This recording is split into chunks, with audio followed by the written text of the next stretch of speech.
Pura Besakih merupakan pusat kegiatan dari seluruh pura yang ada di Bali.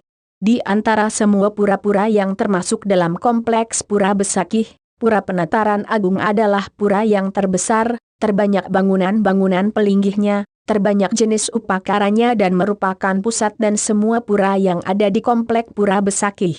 Di Pura Penataran Agung terdapat 3 arca atau candi utama simbol stana dari sifat Tuhan Trimurti, yaitu Dewa Brahma, Dewa Wisnu dan Dewa Siwa yang merupakan perlambang Dewa Pencipta, Dewa Pemelihara dan Dewa Pelebur reinkarnasi.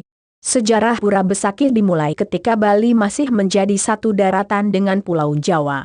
Sebelum adanya Selat Bali, Segara Rupek, Pulau Bali dan Pulau Jawa dahulu masih menjadi satu dan belum dipisahkan oleh laut. Pulau ini bernama Pulau Panjang atau Pulau Dawa. Di suatu tempat di Jawa Timur yaitu di Gunung Rawang, Gunung Raung, ada seorang yogi atau pertapa yang bernama Resi Markandaya. Karena ketinggian ilmu batinnya, kesucian rohaninya, serta kecakapan dan kebijaksanaan beliau maka oleh rakyat, beliau diberi julukan Batara Giri Rawang. Cerita tentang sejarah Pura Besakih tidak akan jauh pembahasannya dari Resi Markandaya.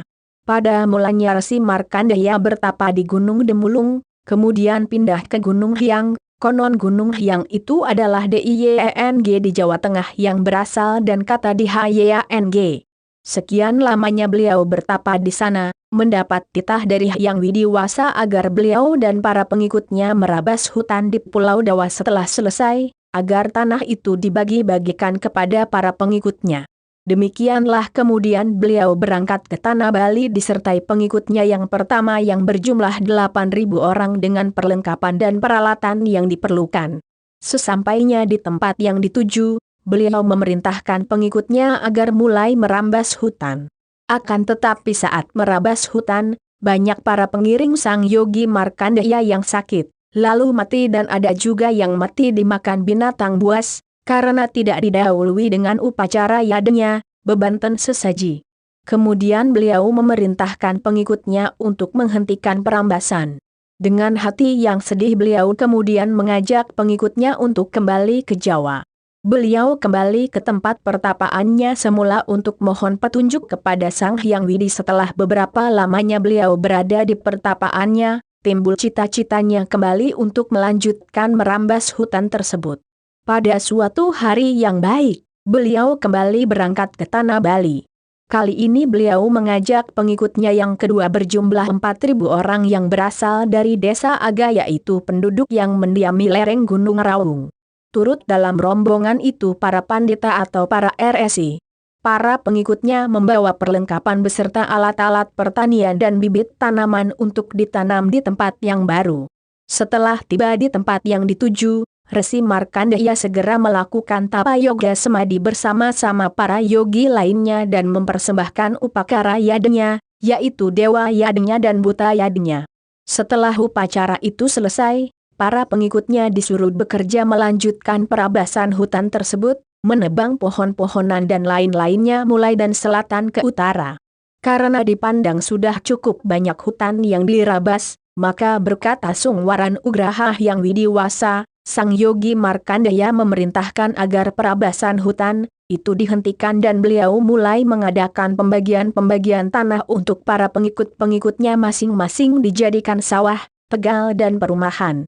Pengikut RSI Markandaya yang berasal dari desa Aga, penduduk lereng Gunung Raung Jawa Timur, menetap di tempat itu sampai sekarang. Di tempat bekas dimulainya perambasan hutan itu oleh Sang RSI Yogi Markandaya menanam kendi, caratan, berisi air disertai 5 jenis logam yaitu emas, perak, tembaga, perunggu dan besi yang disebut pancadatu dan permata mirahadi, mirah yang utama, dengan sitertai sarana upakara selengkapnya dan diperciki tirta pangentas, air suci. Tempat menanam 5 jenis logam itu diberi nama Basuki yang artinya selamat.